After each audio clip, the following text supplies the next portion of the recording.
One of the most powerful lessons that we teach sales teams in corporate America at our Mental Toughness University program, which is based on the 177 Mental Toughness Secrets of the World-Class book, is this idea of truth versus fact. So just to define it as we define these things in Mental Toughness University, truth is a perception, it's a feeling, it's subjective. It's someone's personal feeling or opinion.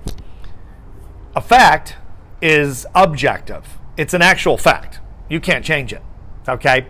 And it's important because when we go in and do turnarounds with sales teams, and you can do this in your own performance, of course, as well as an individual, but also with teams. And so we've been doing this for 25 years, so we'll go in and we'll work with a mid-performing team, and we'll say, well, we'll survey them and interview them, and we'll say, well, how do you guys feel about yourselves as a team? And they'll say, well, we're fantastic. We're a great team. I mean, we're one of the best in the company. And I'll say, well, out of 24 teams, you're ranked number 17. So what do you think about that? Because that seems more factual, and that's toward the lower end because there's only 24 teams in the company. And they'll say, well, that's not really accurate. There's a lot of other factors in play you don't really realize. And I'll say, well, is that a truth? Once I define it for them in our system. Is that a truth or a fact? And they'll say, well, no, that's a fact. Well, no, it's actually a truth. Okay, your perception, your feeling about something is a truth. Why does it matter? Why make the distinction? Is it just a matter of semantics? And the answer is no, and here's why. You want to make the distinction between the two because one is a subjective feeling or opinion that someone has or a team has, and the other is an objective fact. Like it rained yesterday in Chicago. That's a fact. You could say, well, I don't feel like it rained. It's not my reality. I just don't feel like it rained. It rained.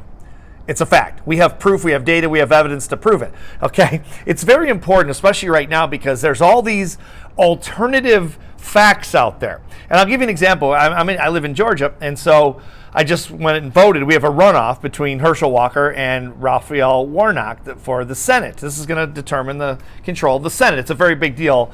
Everyone in Georgia seems to be voting. It's a really great thing. People are really taking it seriously. And it's going to be probably a close race. And so anyway, I was just voting about half an hour ago. And I walked up and I said to the gentleman who was controlling the door going in to vote, he said, we've had thousands of people here in the last few days, like 6,000 people in the last 3 days. And we live in a kind of a small area outside of Atlanta. It's not that big of a town. And so it's a huge turnout. And I said, well, isn't that fantastic? It just gives you confidence in the system. He works for the county in elections. And he said, well, I don't have full confidence completely in the system. And I said, let me ask you this. I don't think he expected this. I said, do you have any evidence or data or proof since you work here to back up that this system is an almost 99%, if not 100% foolproof? Do you have any data evidence at all since you work here, since that's your feeling? He said, well, I don't. He said, we don't have evidence that once in a while there's a few votes here or there, but it's a very, it's a pretty tight system, but I only have an 85% belief in this system. And I said, okay, now wait a second. And you know where I'm going with this, right? It's critical thinking versus delusional thinking. I said, let me just ask you before I go into vote, because he was just controlling the line.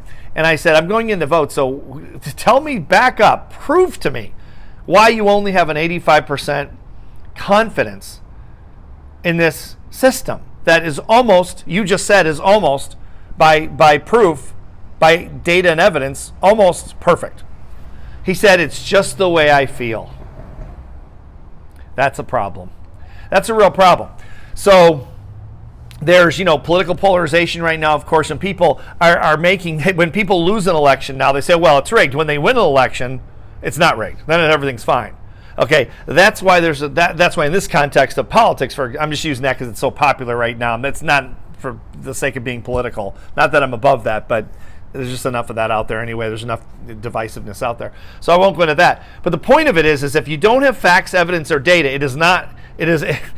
you can't call it a fact. You can say it's your opinion, but you have to be able to back it up. And when companies do this, they lose millions and sometimes billions of dollars when they're operating on a set of truths or perceptions.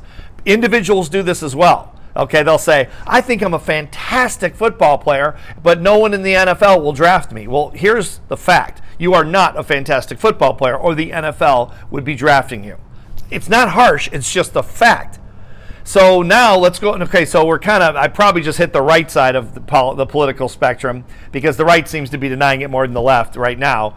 There is some denial on the left as well, but I don't think it's quite as strong. But for those people on the right, let me swing the other way and go toward the left, where they're doing the same exact thing, okay, in the States at least.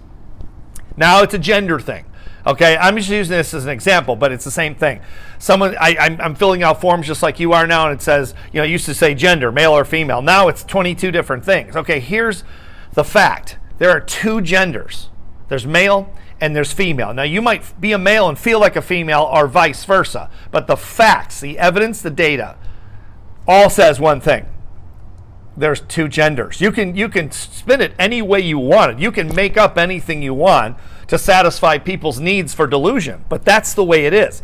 Now, if you're sitting there saying, "Well, Steve, the reason for this is inclusiveness." Oh, I get it. If you're different, I've fought for gay people and transgender people in the media. I've been fighting that fight in the press for years. I fought to get gay marriage approved in the United States. I did hundreds and hundreds of interviews over the years and debated people to make sure that transgender people and gay people did not feel ostracized as they have, which is the reason the suicide rates and the depression rates among this group of people is so incredibly high, because they feel like freaks.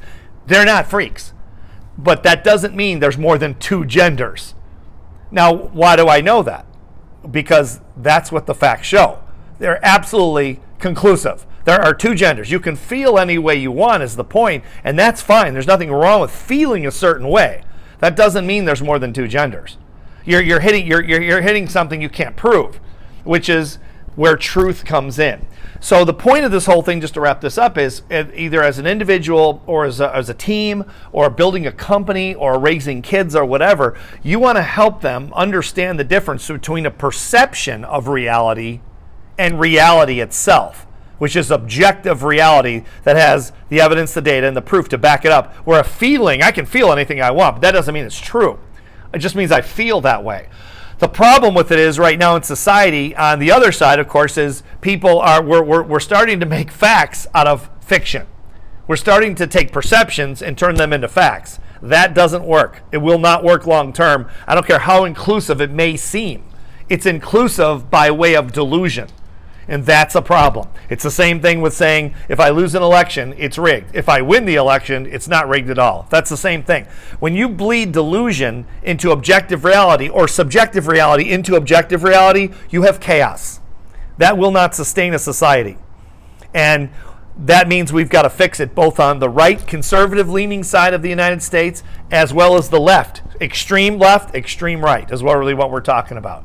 So you do it as a society, you do it with companies like we have for 25 years as in the context of team building, to build a company or a team, and you do it as an individual to help yourself succeed at a higher level. It works in any context, but you have to start with the difference between subjective and objective reality, or what we call truth in this book. Truth versus fact. It's really something to think about and take very seriously. Thanks for watching.